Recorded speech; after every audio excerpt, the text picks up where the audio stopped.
And welcome to the Unprofessional Professional Sports Show. I am your host, BA, and it's 6 o'clock p.m. on Eastern No idea why I'm Coast.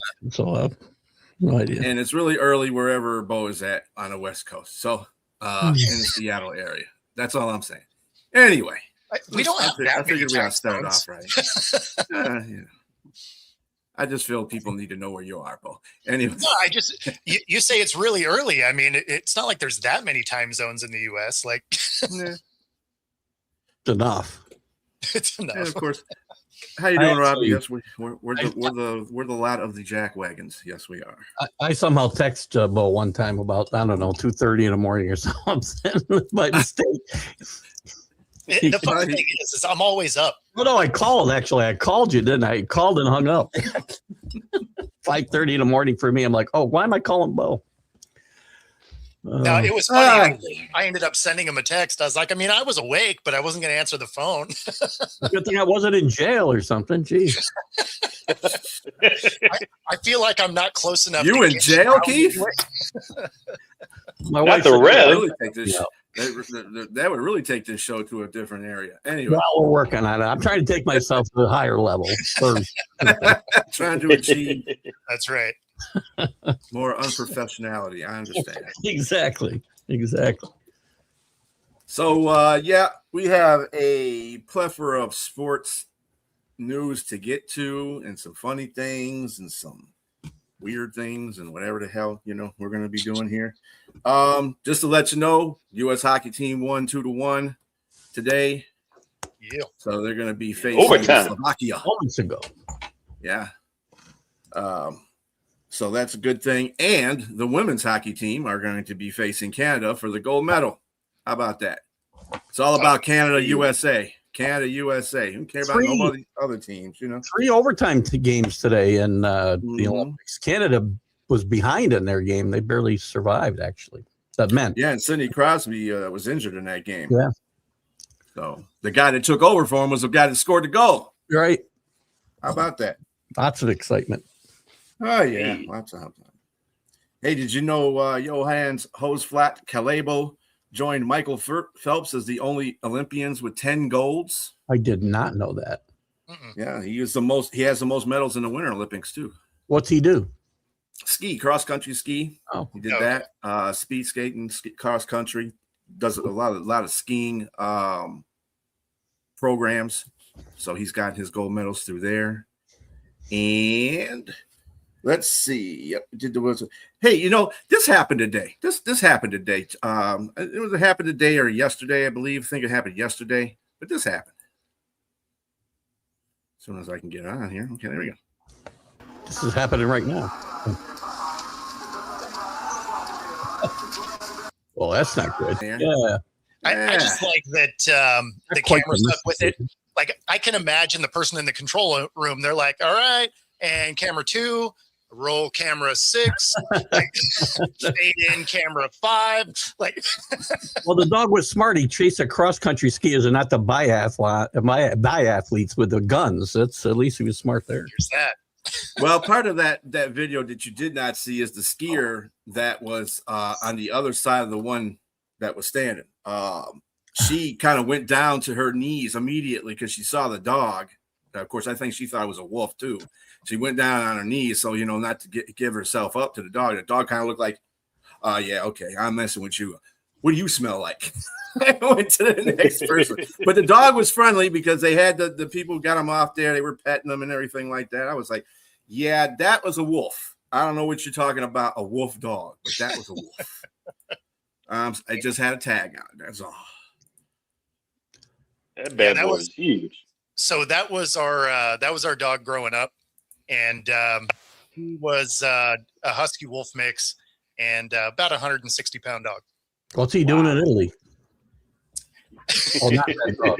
He passed away a couple years ago because I was 15 when he passed, so it's been a minute. Oh man, Listen, I'm getting a little tired of the ages. probably not. I have to make a quick comment real quick. So I'm tired of the ageism on this show. Samuel Dean, calling me out for shuffleboard tournaments and everything.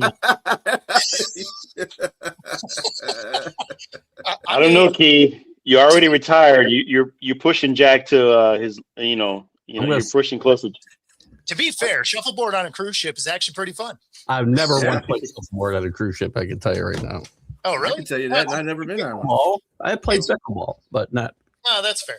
I mean, it's a good drinking game. I don't know why you haven't played it. I have every time. I can't. Cornhole is a good drinking game, sir. I can't stay focused that long. That's the problem. Cornhole on the boat is actually super fun as a drinking game, especially if it's the weather is kind of off. So yeah, the second one we went on, it was really windy to the point that all of the upstairs stuff was closed, right? Like you had water sloshing out of the pool and stuff. So you weren't actually allowed to do anything for one of the days, but we went up top and played cornhole anyway. So if you wanted to throw at the board, you had to aim over there to get the wind to carry it back. That's fun. Yeah, it was good times. Yeah. And category 5 dangerous sounds like if the wind's blowing that good. You want to watch the pickleball tournaments when the wind's blowing like that because you from one side of the court you just can't hit it over the net. It's like impossible. I don't even know why they're playing. I think any game that has to have coordination in it and drinking is great to play. It's great to play. It doesn't make a difference where. Any game you can play one-handed, is a drinking game, right? Exactly. So, any game you can play cross-eyed, yeah. If you see 6 targets, you probably even get better. Let's be honest. Yes. I have known that from some people. They've gotten better as the tournament has gone on. There is a zone now, and it's hard to maintain that zone, right? That's the problem. You either go way over or you fall back, and it's really hard to maintain. I mean, if you're sloppy, it's probably not going to work out. But I've heard. I don't know firsthand. You need some athletic ability, I guess. Yeah. We're off to a great start today, by the way. Yeah, we're off to a great start. Hey, a couple of NBA notes as well. Kyrie Irving will not return to the Mavericks this season from his March 2025 ACL he suffered. So I guess they just shelving him because Dallas isn't really. I mean, they're up there, but I don't know. Maybe they feel like they don't need him. So did he tear that falling off the edge of the earth? Or no? That's what I mean. Yes. Sorry, Kyrie. Well, if he did, that's karma. I told Kyrie I wouldn't make those jokes anymore. But hey, I think it's open. Go for it. It's the unprofessional professional show. Do it. So remember the last week when we were talking about Adam Silver and the NBA teams tanking, and he said it's probably the most this season that he's ever seen. Mm-hmm. Of course, Mark Cuban had to get involved in the whole situation, and he says that the NBA should embrace tanking. He says the NBA has been misguided, thinking that fans want to see their teams compete every night with a chance to win. Going on to say it's never been that way. Cuban also says that the NBA is in the business of creating experiences for fans. I want to see my team compete. How is tanking an experience for fans? I thought that was the biggest malarkey I could ever. Man, really? I don't want to see my team compete. It's an experience. That is absolute nonsense. It hasn't been the experience for fans in a long time. Because, I mean, we're talking about what's the biggest thing when they arrest players. I mean, that's if you want to talk about something that's pretty bad, that's bad. When you're arresting your players, I forgot, what is it called? I forgot. Load management. Load management. Thank you very much. It's also just a giant load of, anyway. Right, really. It is. I mean, I don't want to pay for tickets that LeBron James is supposed to come play in my city versus my marquee player, and then of course I find out at the last minute that he's not going to play. Well, especially I pay for this. It's every night. Like you show up. So basically, we could say NBA teams are thieves. They're taking your money. Yeah. And they're not putting the people that you want to see on the court because they're load managing. Somebody should. It's fraud, right? Somebody should start a class action suit here. Oh man, there you go. they definitely need to do that. That would Right. provide shows like this so much content. Oh, we'd have so much fun. And the first person they should go after is Mark Cuban. Didn't Adam Silver also mention at some point last week that one of the considerations would be to do away with the drafts and everybody would be a free agent when they came out of college, which doesn't sound like a great plan because how are the bad teams ever going to get any good? I mean, if you can decide where you want to go, I don't think that's a great plan. I mean, I mean, they already let everybody team up anyway. So how do you think? But later, you know, I've said this for years. I have the perfect remedy for tanking. The team that is the first one out of the playoffs. So the team that finished 17th gets the first pick. And then you go backwards from there, and then you bring in the winning teams. And nobody will tank because you're going to try to win games. I mean, you might as well, because being last doesn't mean you get the first pick either, because the lottery is such a junk thing. Like, you've had the worst team be the same worst team for like 4 or 5 years, and they have yet to get the first pick. But somehow the Spurs randomly has an off year. They get the number 1 pick because the lotto is probably a scam.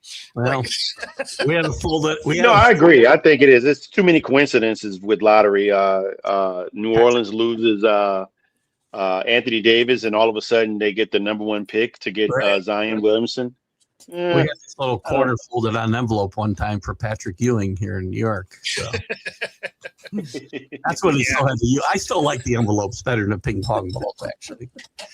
I mean, I'm not a fan of the lottery either well. I think it should be more. It should be more like the NBA. I mean NFL. I mean the worst team should get the number 1 pick. Well, not only that, but when you think of the NBA draft, it's not as deep as like the NFL, right? So you're halfway through the first round and you're already into G League guys, right? Like you got 3 or 4, maybe 5 guys that are going to start in the league, and then everybody else is going down. And you got the worst team that could use some talent. They're like, hey, you know what you're going to get? Another G Leaguer. Cool. Like, I mean, it's like the MLB draft too. Right, you got a half a dozen guys that are going to go to the bigs, and then everyone else is going to be in some version of minor leagues for a while. Well, the next thing is a bunch of guys from France, none will be named Tony Parker or Wemby ever. I don't know how they could take so many guys from France over the years and never get one of the guys that are good. I don't get it. Speaking of Wemby, how about him in an All-Star game, man? I mean, he just came. And he had the passion of like a Michael Jordan or Kobe Bryant. He really wanted to win that game. Yep. And mind you, he didn't have a Giannis, nor did he have a Luka Doncic. So that may have changed everything if those guys played. But I like the format the way it was. It's a little bit better than what it was. It's still I think the seats were empty. They showed the stadium. Many seats were empty, but it did get a lot of ratings on TV. So there's that. I didn't see a minute of it because I haven't seen a minute of an All-Star game in about 5 years. And I know they changed the format. I think last year they first did it or with this format? Even some of the guys who were on our show Monday morning, who have been anti-NBA forever, watched and said there was some defense played and that it wasn't a bad watch. So it was. And if you're a Patriot, I mean, Stars and Stripes versus the world. Well, I actually like that. It gives me a little more incentive to watch. So it was definitely tilted toward the U.S. since the U.S. had 2 and there was only 3, right? So I mean, it was kind of favored anyway. But it was better than the 400+ point affair of what it was before, right? Which was ridiculous. There was a little bit more competition to it. But there was only about 4 guys that actually took it serious is the problem. There was one on each team, but like it wasn't a team-wide thing, right? Like, Wemby wanted to win. Anthony Davis wanted to win. And that, there wasn't a lot. I would say Anthony Edwards. Yeah, Anthony Edwards wanted to win. And you mentioned Wemby, but also I would say the guy I think James Kawhi Leonard. Kawhi Leonard had a really that quarter he had, man, was just unreal. He 32 points in one quarter, which is he went off. they were mini games, right? So they weren't full length Right. games. It was just like a one thing. So, but he had like 3/4 of the points of that team. The thing that was a bummer for him is you get into the championship round next and he couldn't buy a basket. Correct. Did anybody watch? Do we know what the ratings were for this or any of the other events during All-Star Weekend? It was high. It was one of the most they've had in years. It was very high. The For dunk just the game or for all the events? The dunk contest was For the game. The game. Contest was pretty much rough. was such a dud. A dud. Call it what it is. It was a straight up dud. Yeah, It wasn't I a mean dunk. the opening dunk was just like a run up dunk, like a normal dunk that you'd see at any park anywhere, and you're just like, wait, this is what we're doing. I mean, there was nothing inventive at all. Well, His dance was better than the dunk. The Yes. guy danced better than he dunked. And it wasn't a good dance. No. the New York Post had a headline Monday morning that made me laugh my ass off. It said, Team Knicks win coveted NBA All-Star Event Championship. I didn't even know they played this contest before. It was like horse, wasn't it? Some shooting contest, the Knicks one. Come on. Why was it coveted? Right, exactly. Come on. So Because it's New York. I keep trying to tell you that, Keith. Anything from New York is coveted. No, it's not. You're painting us all with the same brush, man. The thing that's funny with Scott's comment there, I don't read You Scott's actually- comments anymore. you get more money for the in-season tournament than you do for the All-Star game. Oh, So there's no incentive to do anything real in these All-Star games. True for your Pro Bowl also. You know, when you think back 30 years ago, they made $50K to win and you got to go to Hawaii and it was cool. And it was actually all of the All-Stars because it was after the Super Bowl. Now you go 30 years in the future and you only get 90K. So that hasn't really mirrored the income of people. And you got to go to Santa Clara. Woo. I mean, like nobody cares. Jack wants to give them all $1 million. Is that going to fix it? Just throwing money at it? I mean, I don't know if it would. That would. I think that would. Throwing money at anything is going Would. to fix the problem. I mean, So that's the thing is it does fix some of the problem because some of those guys are going to want to win well, $1 million. they'll show up. Well, if it's $1 million or zero, then maybe yes. But if it's $1 million or 800,000, Wow. then no. You have to have a consolation prize, but I think it should be far less than the million. I say if the winner gets $1 million, the loser gets 100K. 250,000. Yeah, 100K. Make them want that payday. And then, you will see defense because they're gonna be like, oh, I'm not losing $800,000 or $900,000. Like, You might see some tears actually in a loss. and you also wouldn't have people bailing out of it because they'd be like, hey, you know what, $1 million, I would show up for that. I'm not sure if you're a star quarterback making $50 million a year, are you going to want to play in a game where guys are out to kill you and you don't, for $1 million, I may not show up. Sure, because you're not playing the whole game. You're playing a quarter. I only got to be in there for one play for some crazy ass to try to kill me for $1 million. I mean, at this And point, most of those guys, they end up giving the prize. Like they used to be like the MVP would probably win like a truck or something like that, or some car, and they give that stuff to their family. I mean, there's a lot of stuff they can just write off. They give that money to some of their family. It does help. I wish I'd do something to make me want to watch. I really do, because I miss All-Star games, and they all are terrible. All. Yeah. I mean, they need to put the only one they fixed was hockey going to the Four Nations. That was cool. Good. Hockey. So that one was good. And baseball still works because you can't not play defense in baseball. Right? Because otherwise it's in the park home runs the whole day. So you have to at least try. Yeah, but any game where guys are mic'd up and I'm talking to you during the game while the game's going live, I can't take seriously. There's too many gimmicks. Just play baseball, and I'll be happy. I don't need to talk to Fernando Tatis Jr. for 20 years. Everything's gimmicky now, though. I mean, you have the UFC going to the White House. You get, everything has a weird gimmicky banana ball feel to it. It's the time that we live in, Keith. It's the time that we live media, in. These guys, that's all it is. yes, that's it. These guys exchange jerseys. People didn't do that in the past. If they did it in private. They want to get out in front, smile and hug the other team. They don't do Isaiah Thomas's like Jordan. I'm not shaking your hand. There's none of that. There's none of that at all. This is why I'm sitting in the dark watching YouTube videos of 1970 sports at night. I mean, for real though. Yeah, We're all with you. Back in the day, you'd watch it and they would never even think about joining someone else's team. And now they're like, hey, let's just create an all-star team because we don't want to actually have to try hard. The sad thing about sports, you can't allow Keith to talk to Aaron Boone during the game. Aaron Boone during games, yes. The sad thing about today's sports is that nobody's a historian. Nobody pays attention to what goes on in the past. Mm-hmm. Everybody that's great is who's in front of them right now, who they see right now. I talked to some kids in a men's warehouse. You had to get a suit, and we were talking about,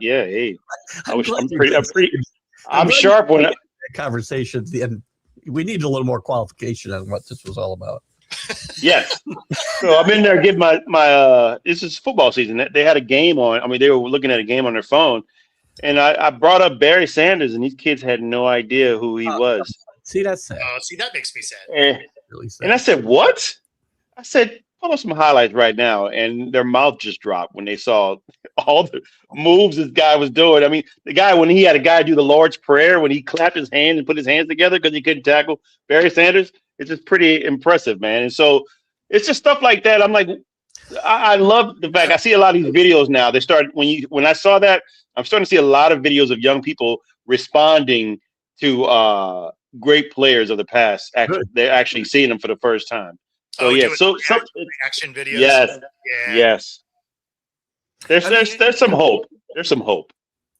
I mean, yeah. I agree. You're going way back. You're going way, way back on that one. That might be harder to get video of. But yeah. But Graham I think what it is with the the kids and the players nowadays, professional athletes even, history doesn't seem to be a thing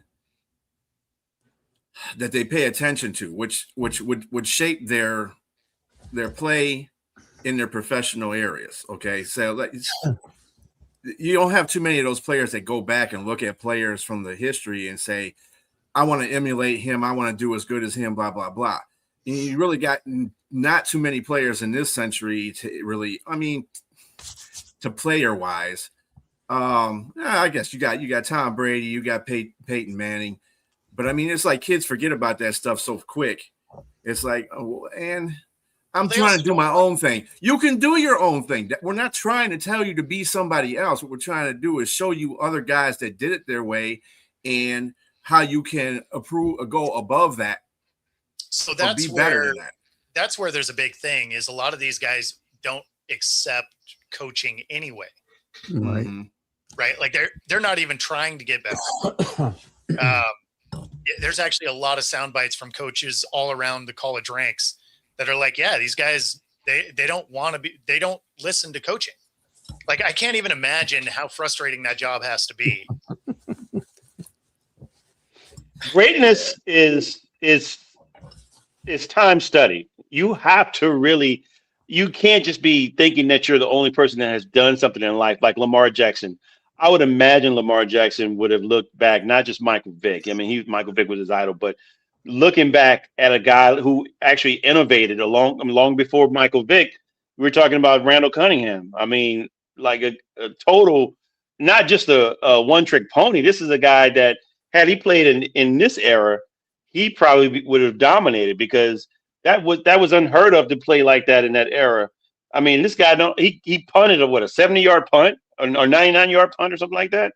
Crazy. So to be talented like that and to not have witnessed it, even if you didn't live during that time. Like I watch a lot of old stuff like Night Train Lane and guys, just to see what these guys, how great they were. And the guys that didn't get paid a lot of money at all. These guys have to have second jobs. So you have to really appreciate what they brought to the table and being pioneers of what they were able to do at the time. So it's just unfortunate that a lot of that's getting lost by the wayside because people forget football or sports. People don't like history, period. And if you don't like history, most times you're doomed to repeat it. if you don't learn Exactly. from it. Mm-hmm. So This it's is just why I love. unfortunate. And I love history. I love history. And people say, "Well, I don't know why you like history so much." You know, my kids are like that too. They say, "I don't know history." History is what forms you today. This forms this country. It forms the sports that you play. It forms anything that you do. History is part of that. So yes, you got to respect the history. And even if it's bad history, you got to make a change not to repeat that history. Exactly. So you got to know your history. Period. For sure. And Scott, I mean, it starts before high school. It actually starts with them handing out trophies for sports that they decided not to keep scoring. That's where that starts. You're amazing even when you're losing. Like, what are we doing? Right. And that shapes not just sports, that shapes society in general, because people show up to work and expect to be patted on the back for doing it. Yep. Believe me, I saw lots of them before I retired, and nothing infuriated me more. No, participation trophies are is an epidemic, sir. Oh, what was that show from? It was the lady that worked for him is like, you don't even say thank you. He's like, that's what the money's for. Like, I feel like I know that. I don't know what's true. Oh, that person deserves a backhand slap so good. I know when I coached Cal and the youth football, NFL youth football, I was lambasted a few times by the parents themselves, because if you don't finish, I mean, if you don't win, that's the point. I mean, we had a coach in the NFL say that you play to win the game. Win the game. Right. So, you lost and they were trying to give us, medals and stuff like that. I said, I don't want no medal for losing. What's the point? It's not making these kids hungrier to try to go get it next time. You're missing the point. If you do finally win, it doesn't mean anything to you because you're just setting it there next to the trophies that you didn't have to win. Mm-hmm. So you're just like, I don't know. It's just another year, another trophy, man. Yeah. Yeah. I think I just saw the show. That sounds like a last man standing Mike Baxter line, actually, Bo. That's what the money's for. It was, I think it was something like Mad Men or something like that. I never actually saw the show. Sounds like I've just seen that clip a million times. Yeah. Yeah, I kind of appreciate people that cheat. At least they're trying to win. You know what I'm saying? You're not cheating, you're not trying. Right. I'd give you an award for that, basically. But, I'm not going to give you an award because you lost and you got living in the gray. Okay. That is the important part. Who is the guy who? There are many lessons in losing. I mean, how do you grow? Yes. How do you weather and build your skin up? That callus in your hands. Come on, man. You got to lose at some point. And in reality, you're going to lose way more than you win. If you count up all the losses, there's no what's that term? There's no I in team. But I love Leroy. I forgot with the beer commercials. The guy said, "Yeah, there's no we either." But except there is an I in team. I love that commercial. There is an I in team. It's located right in the A-hole. Oh my God. Boy, this show here is the right place for that. Yes, Scott. Yes, you are. You and I commend you for doing it for 30 years, brother. That's a lot of coaching. The parents are just the worst.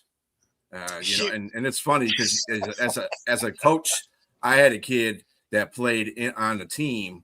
You know what I'm saying? And I didn't take it easy on him no more than I would take it on easy on any other kids on there. Yeah.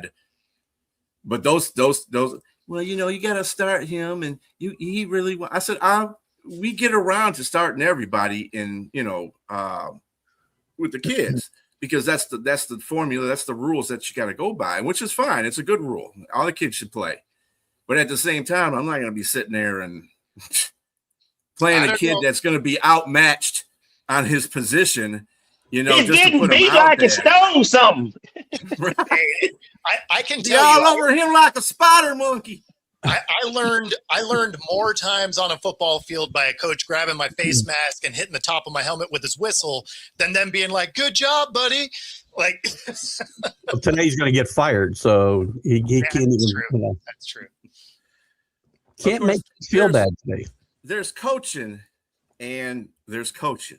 So let me play this. Well, but I guess for the difference. you. I wanted to get better also. So I guess Yeah. there's that. There's that. Yeah, I want to get Yeah. better. So there was a little game between UCLA and the Michigan State Spartans in college basketball Oh, the love other this. night. I love this. And so we're going to show that. Oh, I think we're going to show that. Maybe. StreamYard's doing its thing again. Okay. So this young man here, let me play from the beginning since it decided to screw me on that one. It's going well. Yes, it's great.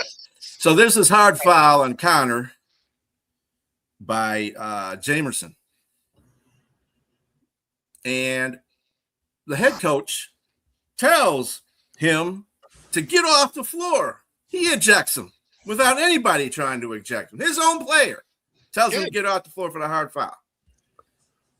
Mitch Cronin. So, I mean, I'm not mad at that. For a hard foul? I'm kind of disappointed in the fact because the man is playing hard still, and they're down by 30 points. I got to give the kid that much. Okay, it wasn't a very thoughtful. I think there's more to I'll that. put it I you think that way. He should have been a little less. There's Was he? there's more to that. Was there intent? Was there like malice intent? Well, I don't think it's his so. own team. It's his own team. So there's something else that happened. Yeah, there's more than what we saw there.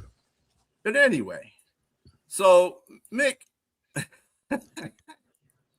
after the game, Danny's a UCLA post fan. game, Big Mick Cronin post- fan. post game comments, he gets a little salty at the journalist who I had a problem with this too, but I'm gonna play it. What was your thoughts in the student section chanting Booker's name? I could give a rat's ass about the other team's student section. I just meant the overall the way that you I would like to give you a kudos for the worst question I've ever been asked. Did you like You should take it. the preparation of the? Do you really think I care about the other No, team's I don't. student I don't section? think you care about the other. Are you team. raising your voice at me? No, I'm just. Yeah, you are. Yeah, you are. Come on, dude. No reason. Come on. Yes, you are. Everybody's standing here listening to you. Everybody, this is on camera. They can hear you. I answered the question. I could give a rat's ass about the other team's student section. I coach UCLA. I don't care about Michigan State students. Who cares? I mean, Now, okay. Okay, Mick. Okay. It's one thing to lambast the reporter for asking the question. Okay, I can understand that. But then you get pissy because you turn around and basically reinvented the whole conversation again so that the reporter's like, well, hey, wait, what are you coming at me again for? You just told me it was a dumb question. You answered the question, but then you're going to say, dude, Mick, come on, dude. Stop. Leave the journalists alone, okay? And they're gonna get them bad because oh, you're raising your voice to me. Yeah, I'm gonna tell you that's the reason why I can't be in your position, Bo, and be a journalist like that on the spot journalist because I would have cussed his ass out for that. I'm sorry. Hey, what? Yes, I raised my voice to you. Why'd you even come back to me in the first place? You already said you gave your answer, so shut the hell up. there is This some is exactly how Mike Vrabel should have responded to the pre-Super Bowl question. He should have responded like that. So he has responded like that in the past. And so, in fact, if you want the sound bite, I do have it because I have to scroll back for it. But it was when he was still with Tennessee, and it was probably one of the dumbest questions that I've heard. But I'll dig it up because it's worth a listen. And Vrabel does respond similarly. So By I'll the way, let you know when I grab it. Danny wants Mick Cronin fired like yesterday. He's a big UCLA fan, and he doesn't like him. So if he's sticking up for him, that's kind of a tell-all. By the way, Tom Izzo had a better soundbite in my mind after the game. They asked him if he thought it was a flagrant 2 foul, and he says, "I guess Mick made it a flagrant 2."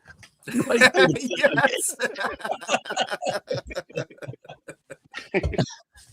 I mean, yeah, you got those coaches that do have really good sound bites at the end of the games. We have them in football as much as we have them in basketball, so it's good to see that. What was this At least other you gave one him that you put kudos up for here? the dumbest Bo? comment. Yeah. Hold on. I'll give you the soundbite because it's perfect. This is when he was with Tennessee. Okay. I know what's coming. I love this, by the way. Expand on because it sucks to lose, Gentry. Trey, ever need to show you anything? Did you have another thought, or no? I'm just curious. Well, It sucks. Losing. Awful. That's why I want to win. Because you don't sleep. You want to win for the players that bust their tail. That's it. Did you have another thought, Gentry? I love that. Well, see, that was more. I could deal with that because he was more level-headed on that whole thing. Where Mick was just, he just went out of control at one point. I was like, dude, okay, you told the guy it was a stupid question. He accepted it was a stupid question, but then you just turned ahead and went right back at him. I was like, it's already over with, man. If you heard, There's a little bit. There's a little bit of displaced anger there. So you got to look at it. When you get your ass kicked, yeah. He was doing Anybody it right opens the door at the end of a game like that, you deserve. I'm not saying a reporter totally deserves it, but I mean, if you ask something stupid, man, come on. After this guy, he's already off the rails. You got to be smart about how you ask questions because I understand that is definitely one of the things you're conscious of sitting in a press conference is you can ask the same question two ways, and one's going to elicit a response you want, and one of them's going to be that, right? And he did keep going after Gentry in that, and Gentry was a beat writer for the Titans.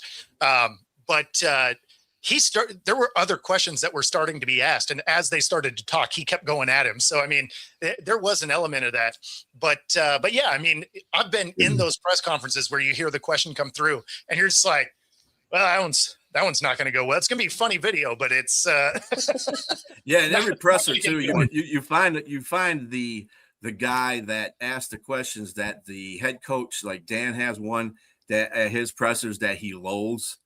It's a guy. I'm trying to figure out why the presser guy is still there, but he asked some stupid questions sometimes too. And Dan was like, he just looks at him like he's about to jump over the podium and kick his ass.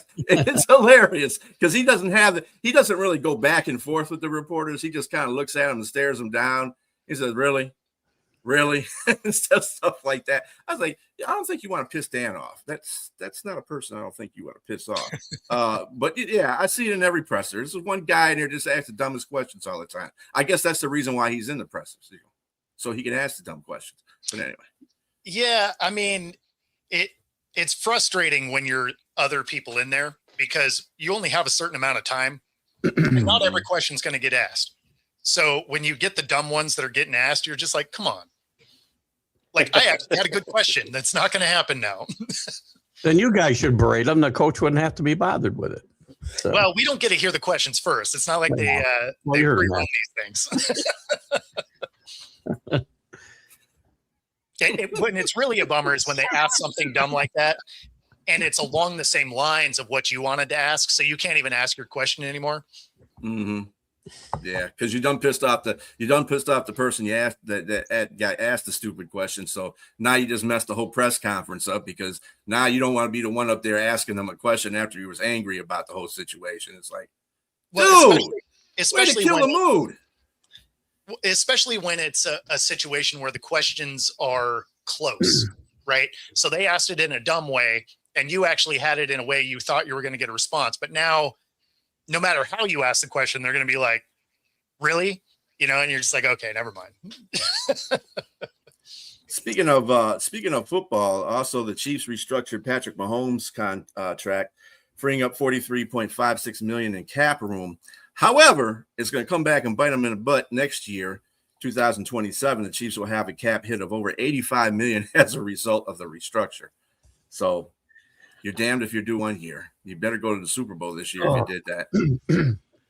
That might not be the only player that the restructuring. We're talking about Chris Jones possibly as well. Yeah, he counts a big, significant amount against the books. Contract schmacks. We don't care. Everything can be done over. Put up that comment from Scott because Mike Vrabel actually got asked that before the Super Bowl. Is it a Oh, must-win this one? game? Is it a must-win game? Hold on. Somebody actually asked him that. He actually gave a much better Oh, yeah, this response one. than he should have. He did 100%. He did. Dumber, the Super Bowl is a must-win game. That's That another actually- one. Yeah. That wasn't It's the only the Well, version. that's what I brought up. Yeah. That's the That wasn't second the only I'm dumbest, version of that. second dumbest question I've ever heard on media day. The first one was asking Doug Williams how long he'd been a black quarterback. That's a second.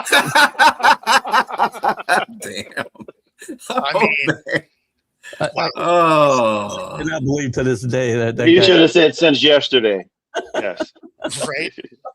I mean, come on, man. This is goofy. But that's so stupid. I mean, what the hell? You spend all night and last week, and that's the question you come up with? True story. I mean, I think the guy just phrased his question really badly, right? I'm sure he wanted to ask something different. How long you been playing quarterback? But how long have you been a black quarterback? It was hilarious. that's the Scott Oh, my Norwood life. version of being a reporter. That's Yeah. the Scott. You're at the biggest moment of your life, and that's what you do. That's good. If I was Doug Williams, I would have come out with the color purple on his. Much wider right, though. That was much wider right. I've been black all my life. I mean, Anyway. if you wanted another dumb one from this Super Bowl, because the one for Vrabel wasn't the only one, Mm-hmm. is this one Which one right here? here. You and your team, are you planning to win this Sunday? Are we planning to win? Planning to win. What else were you planning to do? Are you planning to win?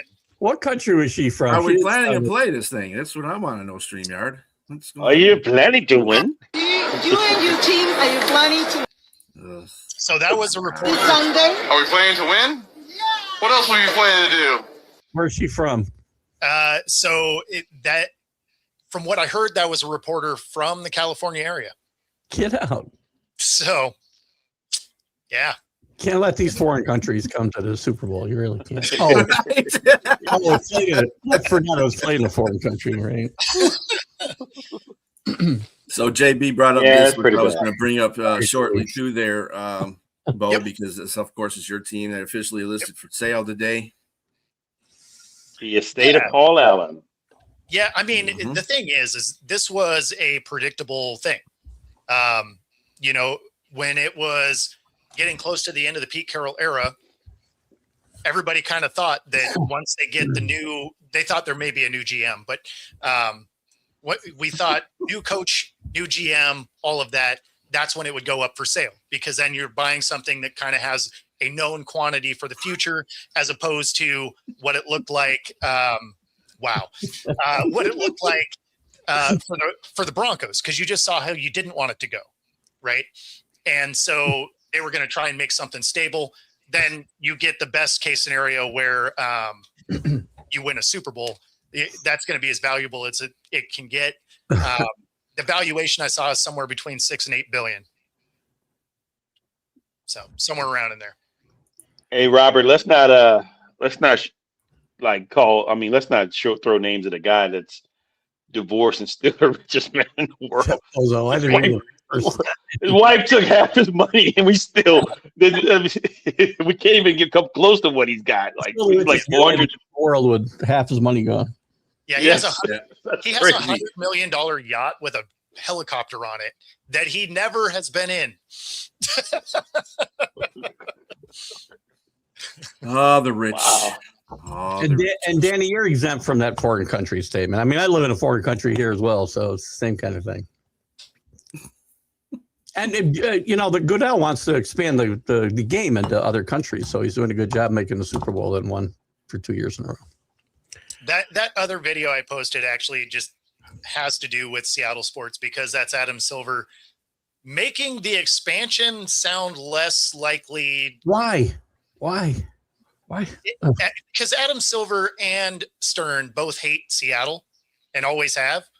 I don't know what the issue is, but it is a thing. But you can't keep expanding these leagues, all of them. There's too many teams in every league that I can think of. There's too many teams. Seattle can have a team back. Take Oklahoma City. Take somebody else who's not supporting the team. No, that can't happen. That can't happen, Keith. They Might be a sore spot there, guy. Right. Take somebody who doesn't support their team. We don't need 50 teams in these leagues. It's terrible. No, but I mean, if they get 2 more, then they have the layout that the NFL has, right? And there's too many teams. And there's too many teams in the NFL. Everybody complains about why their offensive lines stink. You know why? Well, there's too many teams. So I disagree with too many teams. I feel like if your team is dysfunctional for 30 years, they should make you sell your team. Fair. I'm okay with that. Because I mean, then teams kind of like the Knicks. Fair. The Washington Wizards. Oh my goodness. You can pick out some in any sport, because I mean, I'm pretty sure the Pirates and the A's could probably get 4 sold too. The Rockies. Yeah. Mm-hmm. Exactly. The Washington Wizards, man, they need to change the name back to the Bullets, because man, they bite it for real. Did they coincidentally change the name from the Bullets to the Wizards because of what's his face that shot was shooting at the? No, that was it was years before that. Oh, but there's a funny line that goes with this. They were the Washington Bullets, as we know, and they wanted to not be associated with crime, so they changed the name to the Wizards. And so one of the columnists had said if they really didn't want to be associated with crime, they would have left Bullets in the name and taken Washington out of it. That's what I was thinking. But yeah, so with the video that's there, he's talking about the timeline for expansion, but he almost alludes to the fact that the front runners that people have talked about may not be that. All right. Vinny, in terms of the timeline, and I think I said at the end of last year when we were in Las Vegas that we will make decisions in 2026. I think in fairness to the cities, Seattle and Las Vegas in particular, I've been very clear. I don't want to tease teams. I don't want to tease cities or mislead anyone. I think we wanted to get through collective bargaining, national television deals. We've done that, and now we've turned to it as a league. My sense is at the March Board of Governors meetings, we'll be having further discussions around an expansion process. We won't be voting at the March meeting, but we will likely come out of those meetings ready, prepared to take a next step in terms of potentially talking to interested parties. No, it doesn't have to be a 2-team expansion. Frankly, doesn't have to be any number of teams. I think the logical next move would be to say, all right, we've had those discussions internally. We've made decisions about cities to focus on and what the opportunity is. And now we got to go out into the marketplace. And I think that's probably the most important step to find out who is potentially interested in owning a franchise in particular cities. What's the value of that franchise? There's some work to do in terms of potential conference realignment. So that's the next step there. Well, there's a meeting that could have been an email. I mean, that hasn't happened yet. So that's supposed to happen in March. But basically, he's saying right there, it's like, oh, we don't want to tease teams that we've been teasing for years because we may not go that route. The realigning does make some sense. If they end up with 2 more teams, then they would realign in a similar format, division-wise, to the NFL, because then they'd go to 32 teams. There you go. Take the clip. I like what Yinjo said there. That I think the fan base in Pittsburgh or just Pennsylvania all together. Well, yeah, Pittsburgh. They might have a decent fan base for a basketball team. They had an ABA team years ago they didn't support, but I guess that's not really evidence of fan involvement. Oh yeah, ABA. That's a whole different league, man. Well, and the Fish of Pittsburgh. Don't forget the Fish of Save Pittsburgh. Come on, you guys must have seen this movie, no? What's the name of that movie with Will Ferrell? The Fish of Save Pittsburgh. No, it was Gabe Kaplan, Dr. J's. Oh yeah, you're right. You guys are too young. Go back. No, but I caught that a long time ago. You're right. Yeah, I haven't had a reel-to-reel in my house in a long time, so it was a Do they still make projectors? It was a silent movie. So. I heard it was on beta. I mean, but Beta. It had just come out though. That's a good one, Bo. I'm Yeah, only, Mike I'm only missed that. appearing- real to real. from now on. I'm only appearing on roundtables with Jack Hirsch from now on because I want to be the oldest guy in the room. This is the unprofessional professional sports show. That's You should right. know that by now. We are Ageism does not matter here. We are The only thing that professionally doesn't matter. unprofessional. That class action suit against you guys. For 2 pennies. Uh, Well, that's right. James lost his house and his car. What am I going to sue him? Right. uh, Good luck with that, sir. 1979. Okay. 1979. There you go. Thank you, Danny. I knew Danny pulled it out here. Thank you, Danny. I was 4. I I was wasn't. 10. I I still wasn't. had another couple years actually. It's not the only place I'm showing my age, but we'll talk about that's a different show. I don't want to know. I don't want to know. I don't want to know. Don't want to know. So, on that note, That was more by of the a way, we do. commercial. That was more of a commercial, and it has side effects like It does. can't cause stroke. Don't take this unless doctor approves. Does it have to do with the color purple? But I'm gonna die. I'm gonna die of many. If I solve the problem, I'm gonna die of everything known to man. That's the problem. So If it continues on for 4 hours, you need a medical problem. Exactly. The answer I wasn't either. So Damn. Dude, if you got underwear older than me, that needs to be sealed up, locked up in a Right. time capsule. right. That being said, talk about the most amazing fabric ever, because if it could last to this point, that is fantastic. Fruit of the loom, baby. tidy whitey's at that point. I mean, Tell you what, Yeah. yeah. 79. And they weren't in color. So But No. at that age, sir, I was wearing underoos. I had Spider-Mans, thank you. Great. Man, Taylor by 246 World Series.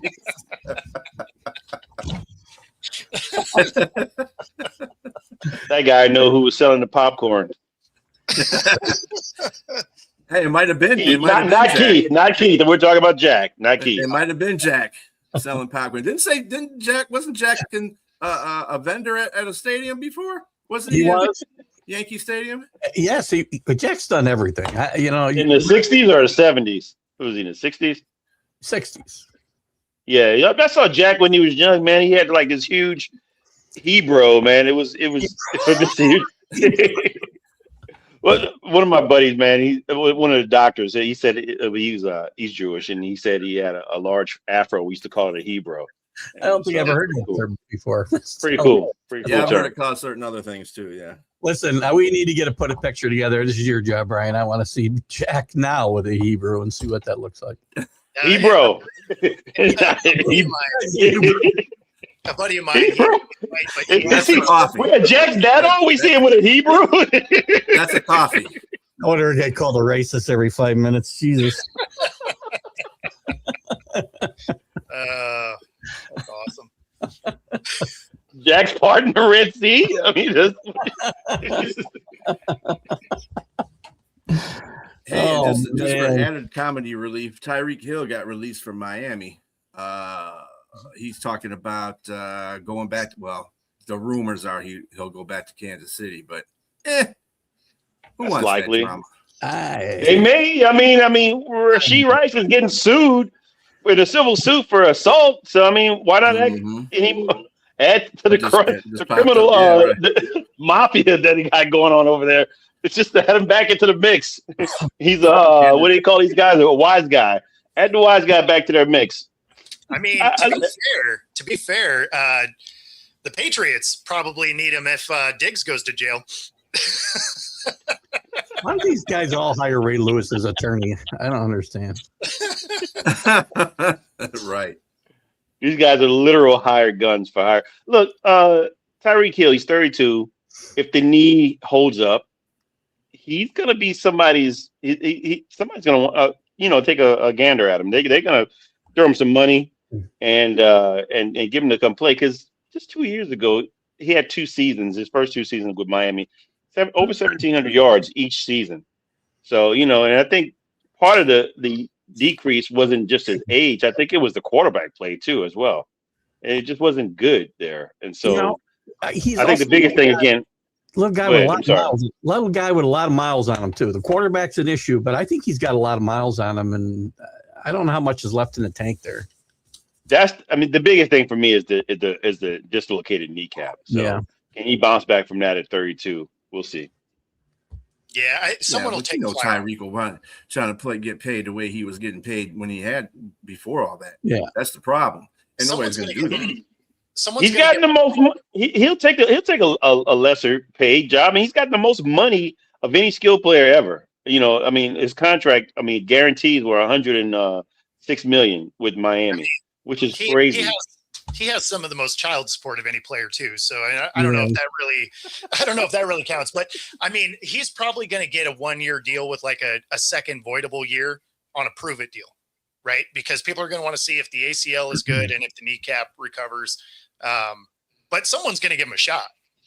I'd rather not be my team. Yeah, I'd rather. It's going to happen, Keith. He better not come around the line. It's gonna be a team that has a lot of cap space that can throw some money at him, which your team is one of those teams. The Raiders potentially could do that. Chargers, in theory, could probably do some of that. Broncos could do some of that. So there's options for him for sure. Not Captain Jack. We're talking about Jack Hirsch. He's a Knicks and a Jets fan, I believe. I mix those two guys up all the time. And we don't know what's worse, being a Raiders fan or Jets fan. So, yikes. Oh, Jets easily.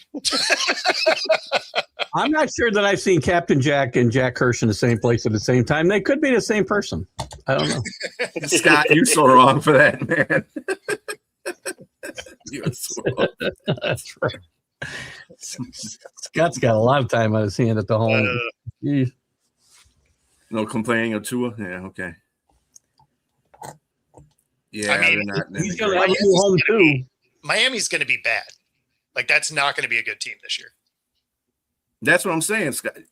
I think they know that. This is a total tear down and rebuild. They know that. So, Drew Rosenhaus, he's going to have to let him take a pay cut. There's no choice. He's 32, and he's coming off a major knee injury. He may not even come back and play. That's where we got to see. That's how bad that injury was. So we don't know for sure. Danny, I knew this was coming up. If you want to take this even a step further, he has a kid every 800 yards. Yeah. He's still got a ways to go to catch Antonio Cromartie. That's a way to look at it. Antonio Cromartie had him beat, I think, when he was in the league. Oh, my God. Phillip Rivers is out there trying his hardest, too. Yeah, Rivers. Yes, but with one woman, though. With the one lady that he's still with right now. So that's – you got to – That being said, Rivers has a volleyball team that can play his other volleyball team. Right. Buy a TV. Why don't they buy a TV or something? Right. Just depends on what's on. They might have had one. No telling what goes on in that household. Yeah, right. Well, definitely not contraceptive. 800 years. That's a good one. So anyway, those 70s pull-out couches had plastic on them. Come on. Oh my God. No. We got 30 seconds left in both. That is the perfect way to end the show right there. Thank you, Bob. Perfect way right there. Everybody, I gotta be with Robert Butler in a Bible Belt later now. Oh, and Bo's got to get it out now before his news. I'm not going to put that on the air, so I'll just wait. He may want to put that out later. Anyway, I get it all out right now. Hey, that's why I enjoy shows that aren't on restricted channels. Yeah. There you go. Oh, The McGrath Podcast Network. Swearing and unprofessionality all day. Anyway. Anyway, everybody have a very good rest of your evening. We will see you next Wednesday at 6. Keith's got a show coming up next. Do join that. And peace, everybody. Have a good one.